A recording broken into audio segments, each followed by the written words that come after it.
দেখো এটা হলো মারমা গার্মেন্টস। কোনটা? এটা হলো মারমা না? মারমা, হ্যাঁ। তারপরে এই যে এটা লাল বিল্ডিং, এটা হচ্ছে জুতা ফ্যাক্টরি। জুতার ফ্যাক্টরি এটা? হ্যাঁ, জুতা ফ্যাক্টরি। তারপরে এই যে এটা হলো পলমল। কোনটা? এটা? হ্যাঁ, হলুদ বাতি পলমল। এটা কাজ কি? হ্যাঁ, এটাতে হলো গেঞ্জি, জ্যাকেট। আর ওই যে ওইটা হলো SR high school and college. এটা? হুম। আর ওটার পাশে হইলো এতিমখানা ও মাদ্রাসা। আর এদিকে দেখান কিছু। আর এদিকে এই যে 6 তলা বিল্ডিং, কোয়ার্টার, মানুষ থাকার জন্য। ওটা হলুদ এটা? হ্যাঁ, এটা হলুদ এটা। এগুলো কোয়ার্টার, এটা কোয়ার্টার। ওই যে এটা মেহনাজ গার্মেন্টস। কোনটা? এই যে এটা? ওই দূরের দা মেহনাজ গার্মেন্টস। গার্মেন্টসের নাম কি? মেহনাজ। মেহনাজ? হ্যাঁ।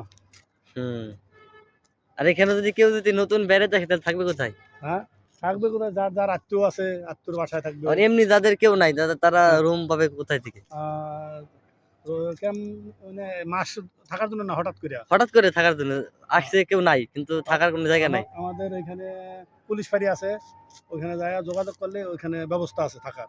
তাই না? আশ্রম আছে। হ্যাঁ, খাইতেও দিবে, থাকতেও পারবে, কোনো সমস্যা নাই।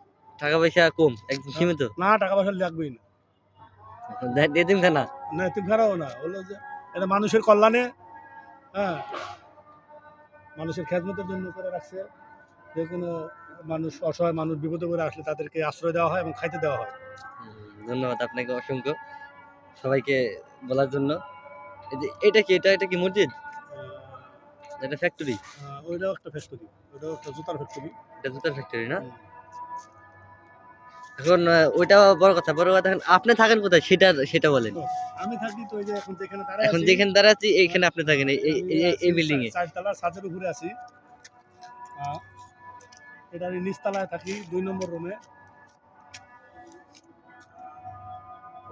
আজান দিতেছে।